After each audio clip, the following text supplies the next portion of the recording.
Hello students, welcome to our channel VNC. నేను మీ maths teacher A Divakar. ఈరోజు ఈ వీడియోలో మనం very important 2 marks questions explain చేసుకోబోతున్నామండి ట్రిగ్నోమెట్రిక్ ఫంక్షన్స్ అనే చాప్టర్ నుంచి. అందులో ఫస్ట్ క్వశ్చన్ మీరు ఒకసారి అబ్జర్వ్ చేస్తే, if cos X equals to -1/2 అని ఇచ్చారు, ఎక్స్ బిలాంగ్స్ టు Q3 అంటే క్వాడ్రంట్ 3 అని ఇచ్చారు. Then find other trigonometric functions. Other trigonometric functions అంటే ఏంటండి? సైను, టాను, కాటు, సీకెంట్, కొసికెంట్. సో ఈ అన్ని ట్రిగ్నోమెట్రిక్ ఫంక్షన్స్ వాల్యూస్ కూడా మనకి ఫైండ్ అవుట్ చేయమని అడుగుతున్నారు. సో ఫస్ట్ ఆఫ్ ఆల్ ఇచ్చిన ఇన్ఫర్మేషన్ ఏంటంటే కాస్ ఎక్స్ ఈక్వల్స్ టు -1/2 అది రాసేసుకోవాలి. Given cos X equals to -1/2. Cos X యొక్క రేషియో ఏంటండి? Adjacent into by hypotenuse. Adjacent into by hypotenuse. ఇప్పుడు ఒక రైట్ యాంగిల్ ట్రయాంగిల్ తీసుకోండి. సమ్ ఏదో ఏబిసి అని చెప్పి వెర్టిసెస్ తీసుకుంటున్నాను. Adjacent by hypotenuse. ఇక్కడ నేను యాంగిల్ తీసుకున్నాను టీటా. ఇక్కడ యాంగిల్ తీసుకుంటే ఇక్కడ ఎడ్జెసెంట్ సైడ్ ఏమవుతుంది? ఇది. ఓకేనండి. సో ఎడ్జెసెంట్ వాల్యూ ఎంత? 1. మరి హైపోటెనస్ ఏమవుతుంది? ఇగోండి, ఇది హైపోటెనస్. హైపోటెనస్ ఎంత? 2. ఇప్పుడు మనం ఫైండ్ అవుట్ చేయాల్సింది ఏంటంటే బీసీ వాల్యూ ఫైండ్ అవుట్ చేయాలి. దానికోసం మనం పైథాగరస్ థియరం యూజ్ చేస్తున్నాం. పైథాగరస్ థియరం ఏంటి? AC square equals to AB square plus BC square. AC value ఎంత అండి? 2. 2 స్క్వేర్ అంటే 4 ఈక్వల్స్ టు ఏబీ వాల్యూ ఎంత? 1. 1 స్క్వేర్ అంటే 1 plus BC square. So BC square equals to 4 - 1. So BC square equals to 4 - 1 అంటే 3. So BC equals to √3. So BC value ఎంత వచ్చిందండి? మనకి √3 వచ్చింది. నెక్స్ట్ మనం ఏం చేయాలి? అదర్ ట్రిగ్నోమెట్రిక్ ఫంక్షన్స్ అన్నాడు కాబట్టి ముందు సైన్ ఎక్స్ ఫైండ్ అవుట్ చేస్తున్నాను. సైన్ ఎక్స్ అంటే ఏంటి? Opposite by hypotenuse. Sign X అంటే ఏంటండి? Opposite by hypotenuse. మరి ఆపోజిట్ ఎక్కడ ఉంది? చూడండి, ఇక్కడ యాంగిల్కి ఆపోజిట్ ఏముంది? √3 బై హైపోటెనియస్. హైపోటెనియస్ ఎక్కడ ఉంది? ఇంకోండి 2. సో √3/2. కానీ ఇచ్చిన ఎక్స్ అనేది ఏ క్వాడ్రంట్లో ఉందని చూడాలి. ఇక్కడ ఏ క్వాడ్రంట్లో ఉందండి? Q3. Q3లో సైన్ పాజిటివా నెగిటివా? నెగిటివ్. కాబట్టి వాల్యూ ఏమవుతుంది? -√3/2 అవుతుంది. Next tan X. Tan X formula ఏంటి? Opposite by adjacent. మరి ఆపోజిట్ వాల్యూ ఎంత? √3 డివైడెడ్ బై ఎడ్జెసెంట్ వాల్యూ ఎంత? 1. √3/1. మరి టాన్ అనేది Q3లో పాజిటివా నెగిటివా? క్వాడ్రంట్ 3లో టాన్ ఎక్స్ పాజిటివ్ కాబట్టి ఓన్లీ +√3 అవుతుంది. నెక్స్ట్ అండి cot X. Cot X formula ఏంటి? Adjacent by opposite. Adjacent value ఎంత? 1. మరి ఆపోజిట్ వాల్యూ ఎంత? √3. సో ఇక్కడ కాట్ కూడా క్వాడ్రంట్ 3లో పాజిటివే కాబట్టి ఫైనల్గా కాట్ ఎక్స్ వాల్యూ ఎంత అండి? 1/√3. Next secant X. Secant X formula ఏంటి? Hypotenuse by adjacent. హైపోటెనస్ అంటే ఎంత? 2. ఎడ్జెసెంట్ ఎంత? 1. 2/1. మరి సీకెంట్ ఎక్స్ అనేది మనకి క్వాడ్రంట్ 3లో పాజిటివా నెగిటివా? నెగిటివ్. కాబట్టి -2/1, నథింగ్ బట్ -2. నెక్స్ట్ అండి cosecant X. Cosecant X formula ఏంటి? Hypotenuse by opposite. Hypotenuse value ఎంత? 2. ఆపోజిట్ వాల్యూ ఎంత? √3. కొసీకెంట్ కూడా మనకి క్వాడ్రంట్ 3లో నెగిటివే కాబట్టి -2/√3.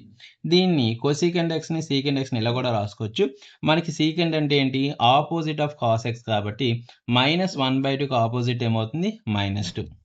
అలాగే కొసీకెంట్ ఎక్స్. కొసీకెంట్ ఎక్స్ అనేది సైన్ ఎక్స్కి రెసిప్రోకల్ కాబట్టి √3/2కి రెసిప్రోకల్ ఏమవుతుంది? -2/√3. ఈ విధంగా మనం రెసిప్రోకల్ ఫంక్షన్స్ కూడా డైరెక్ట్గా రాసుకోవచ్చు. ఇది ఫస్ట్ క్వశ్చన్ అండి. నెక్స్ట్ సెకండ్ వన్ అనేది చూద్దాం. సెకండ్ క్వశ్చన్ మీరు ఒకసారి అబ్జర్వ్ చేస్తే, prove that 3 sin π/6 secant π/3 -4 sin 5π/6 cot π/4 equals to 1 అని ప్రూవ్ చేయమని అడుగుతున్నారండి. So first of all LHS తీసుకోండి. LHS equals to 3 sin π/6 into secant π/3 -4 sin 5π/6 into cot π/4. So 3 into sin π/6. π/6 అంటే ఎంత అండి? sin 30 value. sin 30 వాల్యూ ఎంత? 1/2. మరి secant π/3 అంటే secant 60. secant 60 వాల్యూ ఎంత అండి? 2. -4 ఇంటూ sin 5π/6ని మనం π మైనస్ π/6గా రాసుకోవచ్చు. ఎందుకంటే చూడండి 6 ఇంటూ π 6π 6π మైనస్ π ఏమవుతుంది 5π. సో దీన్ని ఈ విధంగా రాసుకోవచ్చు. నెక్స్ట్ cot π/4 cot 45 వాల్యూ ఎంత 1. సో ఇక్కడ 2 క్యాన్సిల్ అయిపోతే 3 ఇంటూ 1 3 మైనస్ 4 ఇంటూ ఇది ఎలా ఉంది sin 180 minus theta sin 180 minus theta value ఎంత sin టీటా అంటే sin π/6 into 1. So 3 minus 4 into sin π/6 అంటే sin 30 value 1/2 into 1 2 1s are 2 2s are. So 3 minus 2 into 1 into 1 nothing but 2 3 minus 2 value 1. So this is RHS. ఇది second question answer. Third question చూడండి, find the value of sin 15. sin 15 value find out చేయమని అడుగుతున్నారు మనకి. sin 15 find out చేయడం కోసం నేను 15 ఎలా రాస్తున్నానంటే 45 minus 30గా రాసుకుంటున్నాను. 15 డిగ్రీని ఎలా రాస్తున్నాను 45 డిగ్రీ మైనస్ 30గా రాసుకుంటున్నాను. ఇప్పుడు మనకి sin 15 కావాలి కాబట్టి బోత్ సైడ్ సైన్ అప్లై చేయండి. sin 15 degree equals to sin 45 degree minus 30 degree equals to ఇది ఎలా ఉందండి sin a minus B. sin a minus B formula ఏంటి sin a cos b minus cos a sin b. కాబట్టి sin 45 degree into cos 30 degree minus cos 45 degree into sin 30 degree. మరి sin 45 value ఎంత 1/√2. cos 30 value ఎంత √3/2 minus cos 45 value ఎంత 1/√2. sin 30 value ఎంత 1/2. So చూడండి 1 into √3 divided by 2 into √2 2√2 minus 1 into 1 divided by 2 into √2 so ఇక్కడ common LCM ఏంటి 2√2. So న్యూమరేటర్లు ఏమున్నాయి √3 minus 1 ఇది sin 15 వాల్యూ. నెంబర్ 4 చూడండి, prove that cos π/4 plus x plus cos π/4 minus x equals to √2 cos x అని prove చేయమన్నారు. ఇక్కడ LHS ఏంటంటే LHS is equals to cos π/4 plus x plus cos π/4 minus x. So ఇది ఎలా ఉంది కరెక్ట్గా మీరు అబ్జర్వ్ చేస్తే cos a plus b plus cos a minus b formula అండి. cos a plus b plus cos a minus b formula 2 cos a cos b. So 2 cos a అంటే π/4 into cos b అంటే x. So 2 into cos π/4 అంటే cos 45 value ఎంత అండి 1/√2 into cos x equals to 2/√2 ఎలా రాసుకోవచ్చు మనం √2గా రాసుకోవచ్చు. So √2 into cos x. This is the RHS. ఇది fourth question answer. Next fifth one మీరు అబ్జర్వ్ చేస్తే sin n+1 into x sin n+2 into x plus cos n+1 into x plus into cos n+2 into x equals to cos x అని prove చేయమని అడుగుతున్నారండి. ఇక్కడ LHS తీసేసుకుందాము. LHS ఏంటంటే sin n+1 into x into sin n+2 into x plus cos n+1 into x into cos n+2 into x. మీరు కరెక్ట్గా observe చేస్తే ఎలా ఉందంటే cos a cos b plus sin a sin b. చూడండి ఇక్కడ n+1 into x ఉంది, ఇక్కడ n+1 into x ఉంది, n+2 into x n+2 into x. కాబట్టి ఇది ఎలా ఉంది cos a cos b plus sin a sin b. cos a cos b plus sin a sin b formula ఏంటంటే cos a minus b.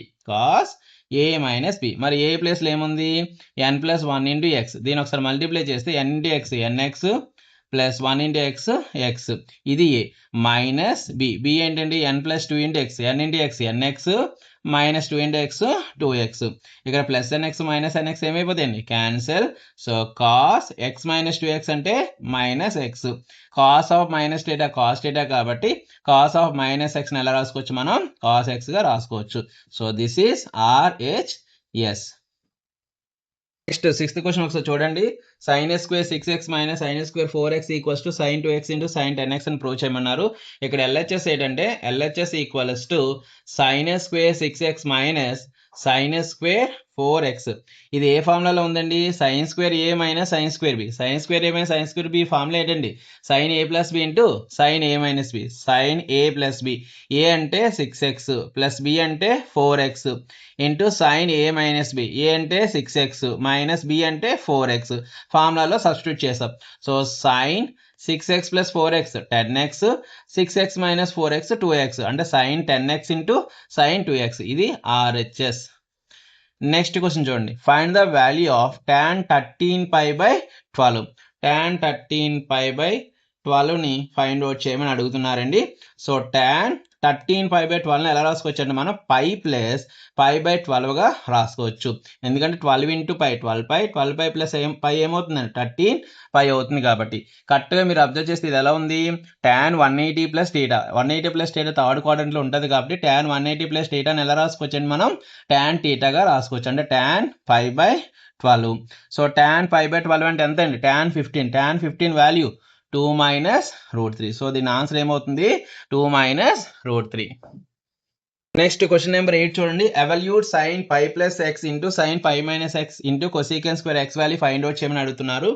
మీరు కరెక్ట్గా observe చేస్తే ఏ ఫార్మేట్లో ఉంది, sin a + b × sin a - b. Formula sin square a - sin square b, అంటే sin square π - sin square x × cosecant square x. sin square π అంటే sin π value ఎంత అండి 0, 0 square అంటే 0, 0 - sin square x × cosecant square x. So minus sin square x × cosecant square x. ఈ రెండు reciprocals కాబట్టి cancel అయిపోతే ఫైనల్గా ఏం మిగులుతుంది మనకి -1. ఇది ఆన్సర్. క్వశ్చన్ నెంబర్ 9 చూడండి, if in 2 circles arcs of the same length subtend angles 60° and 75° at the center, find the ratio of their radius. ఇక 9th క్వశ్చన్ మీరు ఒకసారి అబ్జర్వ్ చేస్తే, if in 2 circles arcs of the same length subtends angles 60° and 75° at the center, find the ratio of their radius. అంటే ఇక్కడ length of arcs ఎలా ఉన్నాయండి, సేమ్గా ఉన్నాయంట. ఈ 2 యాంగిల్స్ ఇచ్చాడు, రేడియస్ యొక్క రేషియోస్ ఫైండ్ అవుట్ చేయమని అడుగుతున్నారు. So first of all given information రాసేసుకుందాం. గివెన్ 2 యాంగిల్స్ ఇచ్చాడు కాబట్టి θ1 θ2 అని తీసుకుంటున్నాను. θ1 60°. 60° మనం రేడియన్లో కన్వర్ట్ చేద్దామండి, ఎందుకంటే length of arc find out చేయాలంటే L = r θ formula. L = r θ. ఇక θ అనేది రేడియన్లో ఉంటుంది కాబట్టి మనం రేడియన్లోనే కన్వర్ట్ చేసుకోవాలి. 60°ని ఎలా రాయొచ్చు మనం π/3. అలాగే θ2 ఏమి ఇచ్చారండి 75°. 75°ని మనం సో రేడియన్లో మార్చాలంటే ఎలా రాయొచ్చు మనం 75 × π/180 అని రాయొచ్చు. సో ఇక్కడ మీరు కరెక్ట్గా అబ్జర్వ్ చేస్తే 15 5s 15 12s క్యాన్సిల్ అయిపోతాయి. సో 75°ని 5π/12గా రాసుకోవచ్చు. సో రేడియన్స్లో కన్వర్ట్ చేసేసుకున్నాం. ఇప్పుడు మనం ఇచ్చిన ఇన్ఫర్మేషన్ ఏంటంటే arcs of the same lens. So length of arcs ఎలా ఉన్నాయి, సేమ్గా ఉన్నాయి కాబట్టి దాన్ని L1 = L2గా తీసుకుంటున్నాను. గివెన్ ఏంటంటే ఇక్కడ length of arcs equal. So L1 = L2. L అంటే ఫార్ములా ఏంటంటే r θ. L1 కాబట్టి r θ1, r1 θ1, అలాగే r2 θ2. సో r1 θ1 అంటే ఎంత అండి π/3 ఈక్వల్స్ టు r2 θ2 అంటే ఎంత 5π/12. ఇక్కడ పై ఏమైపోతాయి cancel, 3 1s 3 4s. So r1 r2 left side వస్తే /2/r2. So r1/r2 equals to 5/4. Therefore r1 = r2 equals to 5:4. ఇది మనకు కావాల్సిన రేషియో. నెక్స్ట్ 10th క్వశ్చన్ చూడండి, show that tan 3x × tan 2x × tan x = tan 3x - tan 2x - tan x అని prove చేయమని అడుగుతున్నారు. So ఎప్పుడైనా sums ఇచ్చినప్పుడు ఏం చేయాలంటే వీటి యొక్క రిలేషన్స్ ఏమైనా ఉందో చూడండి. 2x + x చేస్తే ఏమొస్తుందండి 3x వస్తుంది. దాన్ని మనం తీసుకుందాం డైరెక్ట్గా. 3xని మనం ఎలా రాయొచ్చండి 2x + xగా రాసుకోవచ్చు. అండ్ మొత్తం అంతా ట్యాన్లో ఉంది కాబట్టి బోత్ సైడ్ ట్యాన్ అప్లై చేయండి. ఒకవేళ కాట్లు ఇస్తే బోత్ సైడ్ కాట్ అప్లై చేస్తారు. సో ఇక్కడ ట్యాన్ అప్లై చేస్తున్నాను both side. So tan 3x = tan × 2x + x.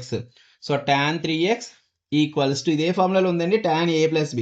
tan a + b formula ఏంటి tan a + tan b / 1 - tan a tan b. So tan 2x + tan x all divided by 1 - tan 2x × tan x. దీని left side పంపిస్తే tan 3x ఈ denominator మొత్తం multiple అవుతుంది కాబట్టి tan 3x × 1 tan 3x minus tan 3x into this one tan 3x into tan 2x into tan x equals to న్యూమరేటర్లో ఏముందండి tan 2x plus tan x అనేది ఉంది. ఇప్పుడు ఈ tan 2x plus tan x left side, ఈ tan 3x tan 2x tan x right side పంపిస్తే tan 3x ఈ plus tan 2x ఏమవుతుందండి మైనస్ tan 2x అలాగే plus tan x minus tan x equals to ఈ మొత్తం right side వెళ్తే plus అయిపోతుంది కాబట్టి tan 3x into tan 2x into tan x. ఇది మనకు కావాల్సిన స్టేట్మెంట్. ఈ వీడియో మీకు అర్థమైంది అనుకుంటున్నాను. మరిన్ని వీడియోతో మళ్ళీ కలుద్దాం. Thank you for watching.